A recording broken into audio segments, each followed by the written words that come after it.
Sa to,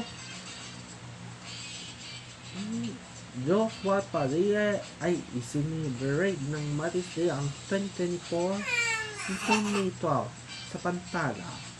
Nasama ng walang naalapan sa paggugustuyan at hindi amok. Isasalat sa paggagawa at magiging itinuyo kasama sa maguguluyo na pagkukulong na ating nakakasayan. Natiling na pagkakati sa pupusuan ng walang katotoho.